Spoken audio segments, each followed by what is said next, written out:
नमस्कार विद्यार्थी मित्रों, कक्षा 7 पुनरावर्तन 1। तो विद्यार्थी मित्रों, आज हम पुनरावर्तन में प्रश्नोत्तरी देखेंगे।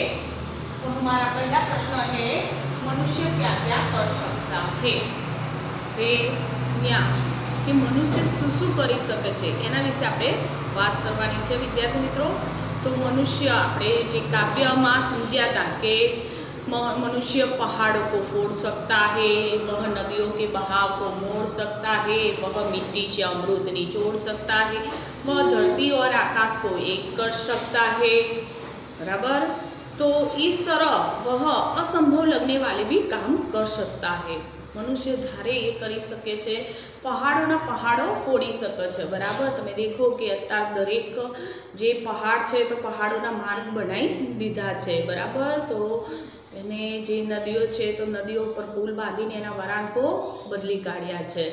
ए उपरांत जे मिट्टी के मिट्टी में से अमृत निचोड़ सकता है, એટલે अमृत निचोड़ना यानी कि તમે देखो कि मिट्टी में थी पेट्रोल डीजल ऑयल ये बधु निकाली सके छे। अने अंबर के धरती और अंबर को एक कर सकता है, એટલે કે તમે देखो कि आकाश में पण अत्यारे धरती तो धरती पण आकाश में व्यक्ति अत्यारे उड़ी सके छे, बराबर। તમે देखो कि विमान हेलिकॉप्टर एना द्वारा पण सफर करी सके छे, बराबर। तो मनुष्य असंभव लगने वाले भी काम कर सकता है। विद्यार्थी मित्रों, आगे का प्रश्न देखिए, बेटी की क्या क्या तमन्नाएं है। वे आपणे जे पहलू काव्य, बराबर, तो एमां समझ्या था कि बेटी शू शू तमन्ना थी विद्यार्थी मित्रों। तो बेटी तारा बनना चाहती है, बराबर। वह धरती पर चांद की तरह चमकना चाहती है। उसकी इच्छा दुनिया रूपी बाग में खिलने वाला फूल बनने की है। बेटी शू बनवा मांगे छे? तारो बनवा मांगे छे, चांदनी जेम चमकवा मांगे छे पोते, अने जेम फूल बाग में खिले ने ए दुनिया रूपी बाग में खिलवा मांगे छे, बराबर। तो उसकी इच्छा कि तितली बनकर के वह हवा को चूमना चाहती है। जे रीते तितली लेकिन पतंगियों क्यों स्वतंत्र रीते आनंद माणी सके एवी रीते इस स्वतंत्रतानो आनंद माणवा मांगे छे। इस तरह बेटी के दिल में कई तरह की तमन्ना थी। विद्यार्थी मित्रों, आगे का प्रश्न देखिए, राजकाज का काम कैसे अच्छी तरह से चल सकता है। वे तमने खबर है, आपणे જ્યારે पाठ भणी गया, बराबर, एमां जे हजरत अली, तो कि हजरत अली राज के लिए राज की मोमबत्ती जलाते थे और जब अपना निजी काम करते थे तब अपनी मोमबत्ती जलाते थे। और अपना काम करने के लिए वो राज की मोमबत्ती जलाना चोरी और उसे हरामखोरी मानते थे। जो ऐसी हजरत अली जैसी प्रामाणिकता रखी जाए, बराबर, तो अपना जो राजकाज जो है वो अच्छी तरह से चल सकता है। हजरत अली शू मानता था कि पोते જ્યારે પણ राजकाज करता, बराबर, तो राजनी मोमबत्ती प्रगटावता, बराबर। अने જ્યારે પોતાનું કામ આવે ત્યારે राजनी मोमबत्ती बुझाई पोतानी मोमबत्ती प्रगटावता। अने एमने जो पोताना काम माटे जो राजनी मोमबत्ती प्रगटावे विद्यार्थी मित्रों, तो एमना नजर में शू हतुं? चोरी अने हरामखोरी। आम कहेवाय शू विद्यार्थी मित्रों, एक मोमबत्तीनी ज वात हती, बराबर, पण मोमबत्तीनी कोई एटली किंमत होती नथी, पण एमनामां एटली प्रामाणिकता बताई हती। एटले एम कहेवामां आवे छे कि आवी हजरत अली जेवी प्रामाणिकता राखवामां आवे तो आपणुं जे राजकाज छे सरस रीते चाली सके। तो विद्यार्थी मित्रों, आगे का प्रश्न देखिए, चौथी स्त्री का बेटा सचमुच हीरा क्यों था। अभी जे चौथी स्त्री का बेटा कैसा था? बहुत ही सीधा सादा और सरल प्रकृति का था। अभी जे आपणे देखिए कि जे माँ के पोताना सिर पर पानीना घड़ा लईने जती हती, बराबर, त्यारे जे चौथी जे स्त्रीनो जे दीकरो हतो ए शुं करे छे? पोतानी माना सिर उपरथी घड़ा लईने पोताना सिर उपर लईने घर तरफ रवाना थाय छे, बराबर। अने जे एनामां गुण हता, बराबर, एवा चारे दीकराओमां नता। एटला माटे ज एनामां के प्रेम भाव हतो, बराबर, सेवा भाव हतो। तो एटला माटे जे चौथी जे स्त्रीनो दीकरो हतो ए साचो हीरो कहेवामां आवतो हतो, बराबर। तो चौथी स्त्री का बेटा बहुत ही सीधा साधा और सरल प्रकृति का था, एकदम सीधो साधो सरल प्रकृति नो हतो, बराबर। तो उसने देखा कि माँ के सिर पर के पानी से भरा घड़ा उठाए आ रही है। એને શું દેખે છે કે માँ પોતાના सिर ઉપર પાણીનો ઘડો લઈને આવે છે, બરાબર। तो वह उसने क्या किया कि वह माँ के पास गया और घड़े को उसके सिर पर से लेकर अपने सिर पर रख दिया। હવે માँ પાસેથી પોતે શું કરે છે, ઘડો પોતાના સિર ઉપર રાખી દે છે અને ઘર તરફ નીકળી પડે છે, બરાબર। तो घड़ा लेकर वह घर की तरफ जा रहा चल पड़ा। પછી પોતાનો જે ઘડો હતો માના ઉપરથી રાખે છે અને પોતે જાય છે, બરાબર। तो इस तरह उसमें उसके प्रति के माँ के प्रति सच्चा सेवा भाव दिख रहा था, बराबर। और कि उसमें वह सचमुच में एक सच्चा हीरा था।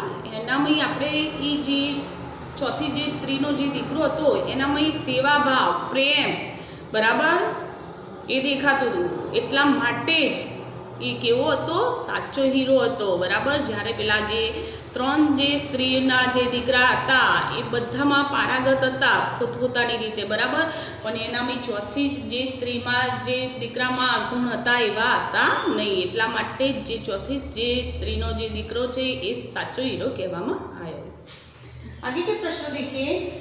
आप माता पिता को कौन कौन से काम में मदद करते हैं? હવે વિદ્યાર્થી મિત્રો આ તો તમે તમારી રીતે સરસ લખી શકો, બરાબર।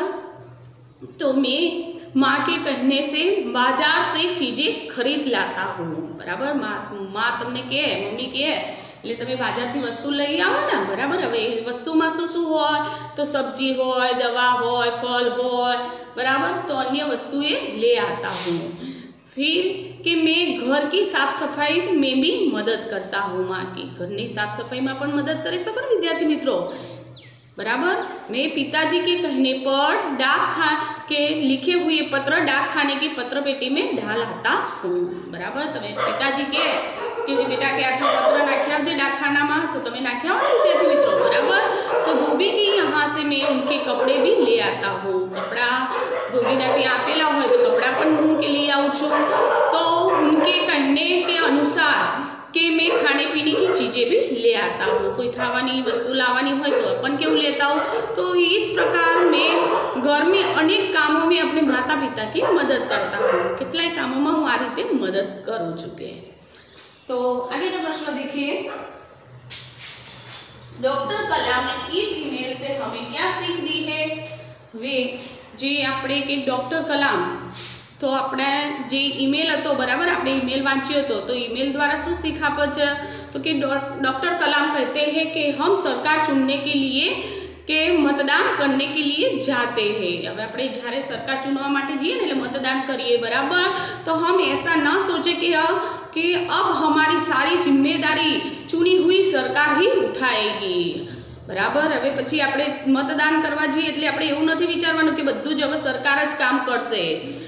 कि हम ऐसा ना सोचे कि अब हमारी सारी जिम्मेदारी सरकार ही उठाएगी। हवे आपणे एवुं नथी विचारवानुं कि बधुं ज काम हवे सरकार ज करशे, बराबर। कि हमारे सारे काम सरकार ही करेगी, बधुं काम के सरकार ज करशे के, बराबर, एवुं आपणे विचारवानुं नथी, बराबर। और कागज के कूड़े भी डालने की के कूड़ेदान में डालने की कागज के कूड़ेदान में डालने की भी के जहमत नहीं करेंगे, यानी कि तकलीफ नहीं करिए આપણે કે કચરો પડ્યો છે તો કચરા પેટીમાં નાખવાની આપણે તકલીફ નહીં કરીએ, કેમ કે સરકાર આપણે ચૂનીને લાયા છે, હવે બધું સરકાર જ કરશે કે, બરાબર। तो सामाजिक समस्याओं के बारे में भी हमारा ऐसा ही विचार है। सामाजिक समस्या विषय पण आपणो आवो ज विचार है कि बाहर से दहेज का विरोध करके चुपके से दहेज ले लेना, बराबर। આપણે બહારથી દહેજનો વિરોધ કરીએ અને જ્યારે પોતાની વારી આવે ત્યારે પોતે દહેજ લઈ લે, બરાબર। तो इस प्रकार इस ईमेल से डॉक्टर कलाम ने कि हमें एक के सच्चे नागरिक के रूप में के अपनी जिम्मेदारियां निभाने की सीख दी है। आ ईमेल द्वारा आपने शू कहेवा मांगे छे कि तमे देशना एक साचा नागरिक बनो, तो एवी आपने एक सीख आपी छे। विद्यार्थी मित्रों देखिए कि काव्य पंक्ति का भावार्थ लिखे। काव्य पंक्ति नो भावार्थ लखવાનો છે તો ધરતી સા ધીર તું હે અગ્નિ શા વીર તું જો ચાહે તો કાલ કોપી થામ લે। અહીંયા કે મનુષ્ય પર વાત કરવામાં આવી છે કે હે મનુષ્ય તું ધરતી જેવો ધીર એટલે ધીરજવાળો છે। કેવો છે? ધીરજવાળો। કે हे मनुष्य तू के तुझ में धरती जैसी धीरज है એટલે કે તું ધરતી જેવો ધીરજવાળો છે બરાબર।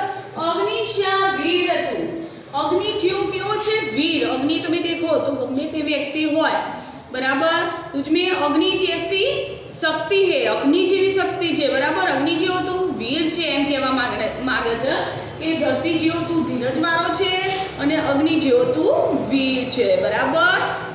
तू जो चाहे तो काल को भी थाम ले। હવે અહીંયા શું કહે છે કે તું ધારે ને તો તું સમય કાલ એટલે કે સમયને પણ તું રોકી શકે છે બરાબર। એટલી તારામાં શક્તિ છે કે તારામાં ધરતી જેવી ધીરજ છે ને અગ્નિ જેવો તું વીર છે અને તું સમયને પણ તારામાં રોકી શકવાની શક્તિ છે। तो दूसरा काव्य पंक्ति देखिए नीच को तू जान जरा शक्ति पहचान तेरी वाणी में युग का आह्वान है। नीच को तू जान जरा तू अपनी नीच એટલે अपनी के तू अपनी शक्ति पहचान तू तारी शक्ति ने पहचान के बराबर। जरा शक्ति के नीच को तू जान जरा शक्ति पहचान तारी પોતાની तू शक्ति पहचान तू तारी પોતાની शक्ति ने तू के और तेरी वाणी में युग का आह्वान है। હવે કે શું કે છે તારી વાણીમાં યુગનો આહવાન એટલે કે લલકાર છે બરાબર। તો કે તેરી आवाज से सारे युग की आवाज है કે તાજા જ અવાજથી કે આખા યુગની અવાજ છે એમ કે તારી વાણીમાં યુગનો આહવાન છે। આહવાન એટલે કે લલકાર છે બરાબર। તો તેરી आवाज सारे युग की आवाज है कि तारी आवाज ये आखा युगनी आवाज है बराबर। तो नीच को तू जान जरा शक्ति पहचान तेरी वाणी में युग का आह्वान है। तू तारी जातने के तारी शक्ति ने ओळख तू बराबर અને કે તારી કે વાણીમાં તારો યુગનો લલકાર છે કે તારા જ આવાજમાં આખા યુગનો આવાજ છે। तो विद्यार्थी मित्रों यहाँ से जो हमारा पुनरावर्तन है पूर्ण होता है। नमस्कार।